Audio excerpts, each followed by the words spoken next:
अवैध रेती उत्खननावर महसूल विभागाची धडक कारवाई. 18 लाखाचा मुद्देमाल नष्ट. न्यू पृथ्वी लाईव्ह. नमस्कार, मी आहे पवनकुमार पुट्टीवाड. पाहूया अवैध रेती उत्खननावर महसूल विभागाची धडक कारवाई. 18 लाखाचा मुद्देमाल नष्ट.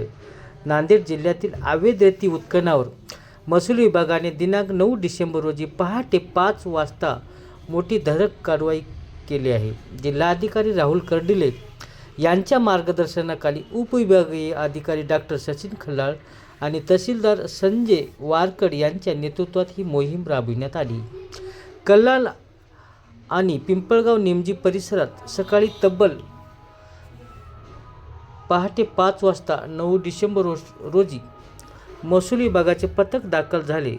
या कारवाईत नाईक तहसीलदार सुनील माचेवाड, मंडल अधिकारी कुणाल जगताप, अनिरुद्ध जोंधळे, मोहसिन सय्यद तसेच ग्राम महसूल अधिकारी मनोज जाधव, महादेव भिशे आणि इतर अधिकारी सहभागी होते. गस्ती दरम्यान पथकाला 3 गुडगुडी, 1 इंजन आणि 15 तरापे असे अवैध उत्खननासाठी वापरले जाणारे साहित्य सापडले. महसूल विभागाने पथकाने जिलेटिनच्या सहाय्याने 3 गुडगुडी आणि 1 इंजन उडून नष्ट केले. तसेच 15 तरापे जाळून नष्ट करण्यात आले. एकूण 18 लाख रुपये किमतीचा मुद्देमाल जागेवर नष्ट करण्यात आला. कारवाई दरम्यान उत्खनन करणाऱ्यांनी प्रशासनाला अडथळा निर्माण करण्यासाठी रस्त्यावर पाणी सोडून दिले होते, तरी महसूल पथकाने ट्रॅक्टरच्या सहाय्याने पुढे जाऊन कारवाई यशस्वीरित्या पूर्ण केली.